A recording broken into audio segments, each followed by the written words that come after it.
ರಾಜ್ಯದಲ್ಲಿ ಕನ್ನಡಿಗರಿಗೆ ಬದುಕಿನ ಗ್ಯಾರಂಟಿ ಅನ್ನೋದೇ ಕಳೆದು ಹೋಗಿಬಿಟ್ಟಿದೆ. ಭಯೋತ್ಪಾದಕರು, ದರೋಡೆಕೋರರು, ಹಲ್ಲೆಕೋರರಿಗೆ ಸರ್ಕಾರದ ಗ್ಯಾರಂಟಿ ಹೀಗಂತ ಮಾಜಿ ಸಿಎಂ ಯಡಿಯೂರಪ್ಪ ಗಂಭೀರ ಆರೋಪವನ್ನ ಮಾಡಿದ್ದಾರೆ. ರಾಜ್ಯದಲ್ಲಿ ಕನ್ನಡಿಗರಿಗೆ ಬದುಕಿನ ಗ್ಯಾರಂಟಿ ಕಳೆದೋಗ್ಬಿಟ್ಟಿದೆ. ಭಯೋತ್ಪಾದಕರು, ದರೋಡೆಕೋರರು, ಹಲ್ಲೆಗೋರರಿಗೆ ಸರ್ಕಾರದ ಗ್ಯಾರಂಟಿ ತಲುಪ್ತಾ ಇದೆ. ಸರ್ಕಾರದ ಗ್ಯಾರಂಟಿ ಇದೆ, ಸರ್ಕಾರದ ಶ್ರೀರಕ್ಷೆ ಇದೆ ಅನ್ನೋ ರೀತಿಯಲ್ಲಿ ಟೀಕೆ ಮಾಡಿದ್ದಾರೆ, ಗಂಭೀರ ಆರೋಪ ಮಾಡಿದ್ದಾರೆ.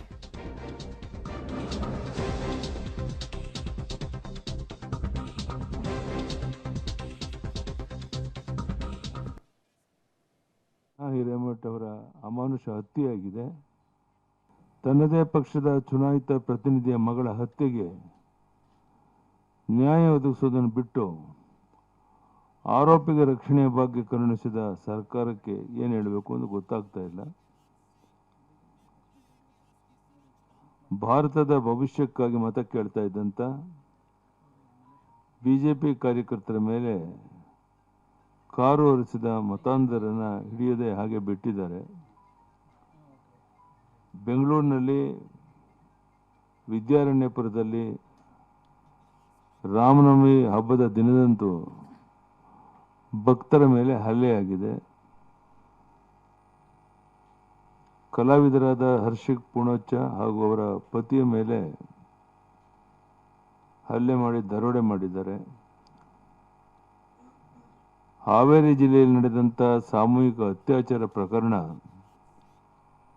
ಬೆಳಗಾವಿಯಲ್ಲಿ ಮಹಿಳೆಯರನ್ನ ವ್ಯವಸ್ಥೆಗೊಳಿಸಿ ಅಪಮಾನಿಸಿದ್ದ ಪ್ರಕರಣ ಹಾಗೂ ಉಡುಪಿಯ ಹಾಸ್ಟೆಲ್ ಒಂದರಲ್ಲಿ ಹೆಣ್ಣು ಮಕ್ಕಳ ವಿಡಿಯೋ ಮಾಡಿದ ಪ್ರಕರಣಗಳನ್ನ ತಾರ್ಕಿಕ ಅಂತ್ಯಕ್ಕೆ ತರದೇನೆ ಆರೋಪಿಗಳಿಗೆ ರಕ್ಷಣೆ ನೀಡ್ತಾ ಇರೋದನ್ನು ನೋಡಿದ್ರೆ ಮಹಿಳೆಯರು ನಮ್ಮ ಕರ್ನಾಟಕದಲ್ಲಿ ಭಯದ ವಾತಾವರಣದಲ್ಲಿ ಬದುಕ್ತಿದ್ದಾರೆ ಅನ್ನೋದು ಸ್ಪಷ್ಟ ಆಗುತ್ತೆ.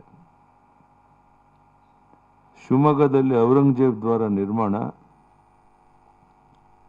ಕೋಲಾರದಲ್ಲಿ ತಲ್ವಾರ್ ಕಟೌಟ್ ಪ್ರದರ್ಶನ ಮಾಡಿದವರನ್ನ ಹನುಮಾನ್ ಚಾಲೀಸ್ ಹಾಡನ್ನು ಬಿತ್ತರಿಸಿದ ಯುವಕನಿಗೆ ಥಳಿಸಿದವರನ್ನ ಬಿಟ್ಟು ರಾಮ ಮಂದಿರ ಕರಸೇವಕರ ಮೇಲೆ ಪ್ರಕರಣ ದಾಖಲಿಸಿದ್ದನ್ನು ಗಮನಿಸಿದರೆ ನಮ್ಮ ರಾಜ್ಯ ಸರ್ಕಾರದ ಆಡಳಿತ ವೈಖರಿ ತಮಗೆಲ್ಲ ತಿಳಿಯುತ್ತೆ. ಹುಬ್ಬಳ್ಳಿಯ ನೇಹಾ ಅವರ ಕೊಲೆ ವಿಚಾರವನ್ನು ಪ್ರಸ್ತಾಪ ಮಾಡೋದ್ರ ಮುಖಾಂತರ ಬೆಳಗಾವಿಯಲ್ಲಿ ಆಗಿದ್ದ ಘಟನೆ, ಹಾವೇರಿಯಲ್ಲಿ ಆಗಿದ್ದ ಘಟನೆ, ಉಡುಪಿಯ ಹಾಸ್ಟೆಲ್ನಲ್ಲಿ ಹೆಣ್ಣು ಮಗಳ ವಿಚಾರದಲ್ಲಿ ವಿಡಿಯೋ ಕ್ಯಾಪ್ಚರ್ ಮಾಡ್ಕೊಂಡಿದ್ದೇನೋ ಒಂದು ತಾರ್ಕಿಕ ಅಂತ್ಯಕ್ಕೆ ತಗೋಬರಕ್ಕಾಗ್ಲಿಲ್ಲ ಈ ಸರ್ಕಾರದಲ್ಲಿ. ಸರ್ಕಾರ ಬರೀ ಒಂದು ಫೇಲ್ಯೂರ್ ಕೆಲಸಗಳನ್ನೇ ಮಾಡ್ಕೊಂಡು ಬಂದಿದೆ ಅಂತ ಆರೋಪ ಮಾಡಿದ್ದಾರೆ ಯಡಿಯೂರಪ್ಪ.